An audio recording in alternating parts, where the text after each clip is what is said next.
ಕನಿಷ್ಠ ವೇತನ ಜಾರಿ ಮಾಡುವ ವಿಚಾರಕ್ಕೆ ಸಂಬಂಧಪಟ್ಟಂತೆ ಕಾರ್ಮಿಕ ಸಂಘಟನೆಗಳು ಮತ್ತು ಕೈಗಾರಿಕೆಗಳ ಉನ್ನತ ಅಧಿಕಾರಿಗಳ ಜೊತೆಗೆ ಸಚಿವ ಸಂತೋಷ್ ಲಾಡ್ ಸಭೆ ನಡೆಸಿದರು.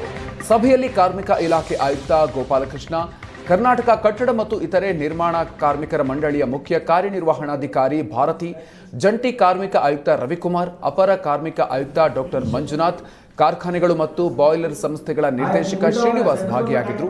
ಸಭೆ ಬಳಿಕ ಮಾತನಾಡಿದ ಕಾರ್ಮಿಕ ಸಚಿವ ಸಂತೋಷ್ ಲಾಡ್, ಕನಿಷ್ಠ ವೇತನ ಜಾರಿ ಕುರಿತಂತೆ ಇನ್ನು 60 ದಿನ ಕಾಲಾವಕಾಶ ಇದೆ, ಇನ್ನು ಏನಾದರೂ ಬದಲಾವಣೆ ತರಬಹುದಾ ಅಂತ ಚರ್ಚೆ ಮಾಡಿದ್ದೀವಿ ಅಂತ ತಿಳಿಸಿದ್ರು.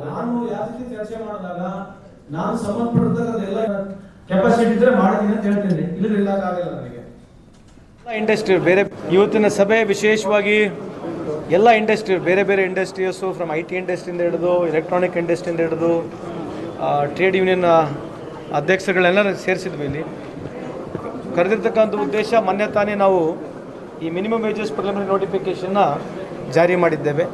ಇನ್ನು 60 ದಿನ ಕಾಲಾವಕಾಶ, ಇನ್ನು 60 ಡೇಸ್ ಅದಕ್ಕೆ ಎಲ್ಲ ಸಾರ್ವಜನಿಕರು ಬಂದು ಅದರ ಬಗ್ಗೆ ಮಾತನಾಡ್ಬೋದು. ಆ ವಿಷಯದ ಜೊತೆಗೆ ನಮ್ಮ ಇಲಾಖೆಯಿಂದ ಏನನ್ನ ತೊಂದರೆಗಳು ಇದೆಯಾ, ನಮ್ಮ ಇಲಾಖೆ ಮತ್ತು ಆ ಇಲಾಖೆಗಳನ್ನ ವಿಶೇಷವಾಗಿ ಇಂಡಸ್ಟ್ರಿ ಜೊತೆಗೆ ಇನ್ನು ಎಷ್ಟು ನೀಟಾಗಿ ನಾವು ಬಿಸ್ನೆಸ್ ಮಾಡ್ಬೋದು, ಫ್ರೀ ಬಿಸ್ನೆಸ್ ಹೆಂಗೆ ಮಾಡ್ಬೋದು, ಈಸ್ ಆಫ್ ಡೂಯಿಂಗ್ ಬಿಸ್ನೆಸ್ ಹೆಂಗೆ ಮಾಡ್ಬೋದು, ಅಥವಾ ನಮ್ಮ ಇಲಾಖೆಯಿಂದ ಯಾವುದನ್ನ ವಿಶೇಷವಾದಂಥ ತೊಂದರೆಗಳು ಅಥವಾ ನಮ್ಮ ಇಲಾಖೆಯಿಂದ ಯಾವುದೇ ರೀತಿ ಅವರಿಗೆ ಆ್ಯಂಪರ್ ಆಗ್ತಕ್ಕಂಥದ್ದು ಏನನ್ನ ಹೊಸ ಕಾನೂನುಗಳನ್ನ ಮಾಡಬೇಕಂತಕ್ಕಂಥದ್ದಕ್ಕೆ ಇದು ಸಮಾಧಾನ ಇದು ಒಂದು ಚರ್ಚೆ ಆಗಿರ್ತಕ್ಕಂಥದ್ದು. ಇದರಲ್ಲಿ ಭಾಳಷ್ಟು ಜನ ಪಾರ್ಟಿಸಿಪೇಟ್ ಮಾಡಿದ್ದಾರೆ. ಸುಮಾರು 250 ಜನ ಪಾರ್ಟಿಸಿಪೇಟ್ ಮಾಡಿದ್ದಾರೆ. ಭಾಳ ಅನುಕೂಲವಾದಂಥ ಚರ್ಚೆಗಳಾಗಿದ್ದಾವೆ.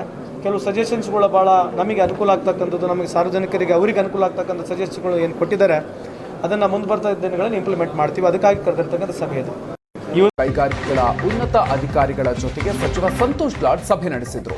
ಸಭೆಯಲ್ಲಿ ಕಾರ್ಮಿಕ ಇಲಾಖೆ ಆಯುಕ್ತ ಗೋಪಾಲಕೃಷ್ಣ, ಕರ್ನಾಟಕ ಕಟ್ಟಡ ಮತ್ತು ಇತರೆ ನಿರ್ಮಾಣ ಕಾರ್ಮಿಕರ ಮಂಡಳಿಯ ಮುಖ್ಯ ಕಾರ್ಯನಿರ್ವಹಣಾಧಿಕಾರಿ ಭಾರತಿ, ಜಂಟಿ ಕಾರ್ಮಿಕ ಆಯುಕ್ತ ರವಿಕುಮಾರ್, ಅಪರ ಕಾರ್ಮಿಕ ಆಯುಕ್ತ ಡಾಕ್ಟರ್ ಮಂಜುನಾಥ್, ಕಾರ್ಖಾನೆಗಳು ಮತ್ತು ಬಾಯ್ಲರ್ ಸಂಸ್ಥೆಗಳ ನಿರ್ದೇಶಕ ಶ್ರೀನಿವಾಸ್ ಭಾಗಿಯಾಗಿದ್ದರು.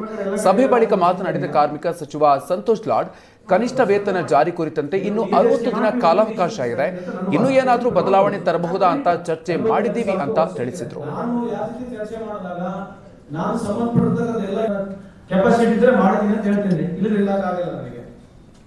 ಇಂಡಸ್ಟ್ರಿ ಬೇರೆ ಇವತ್ತಿನ ಸಭೆ ವಿಶೇಷವಾಗಿ ಎಲ್ಲ ಇಂಡಸ್ಟ್ರಿ ಬೇರೆ ಬೇರೆ ಇಂಡಸ್ಟ್ರೀಸು ಫ್ರಮ್ IT ಇಂಡಸ್ಟ್ರಿಯಿಂದ ಹಿಡಿದು ಎಲೆಕ್ಟ್ರಾನಿಕ್ ಇಂಡಸ್ಟ್ರಿಯಿಂದ ಹಿಡಿದು ಟ್ರೇಡ್ ಯೂನಿಯನ್ ಅಧ್ಯಕ್ಷರುಗಳೆಲ್ಲ ಸೇರಿಸಿದ್ವಿ. ಇಲ್ಲಿ ಕರೆದಿರ್ತಕ್ಕಂಥ ಉದ್ದೇಶ, ಮೊನ್ನೆ ತಾನೇ ನಾವು ಈ ಮಿನಿಮಮ್ ವೇಜಸ್ ಪ್ರಿಲಿಮಿನರಿ ನೋಟಿಫಿಕೇಷನ್ನ ಜಾರಿ ಮಾಡಿದ್ದೇವೆ.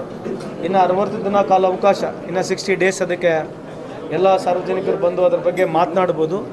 ಆ ವಿಷಯದ ಜೊತೆಗೆ ನಮ್ಮ ಇಲಾಖೆಯಿಂದ ಏನನ್ನ ತೊಂದರೆಗಳು ಇದೆಯಾ, ನಮ್ಮ ಇಲಾಖೆ ಮತ್ತು ಆ ಇಲಾಖೆಗಳನ್ನ ವಿಶೇಷವಾಗಿ ಇಂಡಸ್ಟ್ರಿ ಜೊತೆಗೆ ಇನ್ನು ಎಷ್ಟು ನೀಟಾಗಿ ನಾವು ಬಿಸ್ನೆಸ್ ಮಾಡ್ಬೋದು, ಫ್ರೀ ಬಿಸ್ನೆಸ್ ಹೆಂಗೆ ಮಾಡ್ಬೋದು, ಈಸ್ ಆಫ್ ಡೂಯಿಂಗ್ ಬಿಸ್ನೆಸ್ ಹೆಂಗೆ ಮಾಡ್ಬೋದು, ಅಥವಾ ನಮ್ಮ ಇಲಾಖೆಯಿಂದ ಯಾವುದನ್ನ ವಿಶೇಷವಾದಂಥ ತೊಂದರೆಗಳು ಅಥವಾ ನಮ್ಮ ಇಲಾಖೆಯಿಂದ ಯಾವುದೇ ರೀತಿ ಅವರಿಗೆ ಆ್ಯಂಪರ್ ಆಗ್ತಕ್ಕಂಥದ್ದು ಏನನ್ನ ಹೊಸ ಕಾನೂನುಗಳನ್ನ ಮಾಡಬೇಕಂತಕ್ಕಂಥದ್ದಕ್ಕೆ ಇದು ಸಮಾಧಾನ ಇದು ಒಂದು ಚರ್ಚೆ ಆಗಿರ್ತಕ್ಕಂಥದ್ದು. ಇದರಲ್ಲಿ ಭಾಳಷ್ಟು ಜನ ಪಾರ್ಟಿಸಿಪೇಟ್ ಮಾಡಿದ್ದಾರೆ. ಸುಮಾರು 250 ಜನ ಪಾರ್ಟಿಸಿಪೇಟ್ ಮಾಡಿದ್ದಾರೆ. ಭಾಳ ಅನುಕೂಲವಾದಂಥ ಚರ್ಚೆಗಳಾಗಿದ್ದಾವೆ.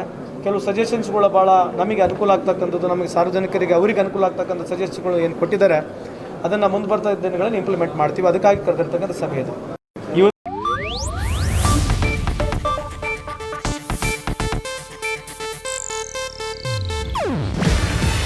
ಇದು ಏಷ್ಯಾನೆಟ್ ನ್ಯೂಸ್ ನೆಟ್ವರ್ಕ್ ಪ್ರಸ್ತುತಿ.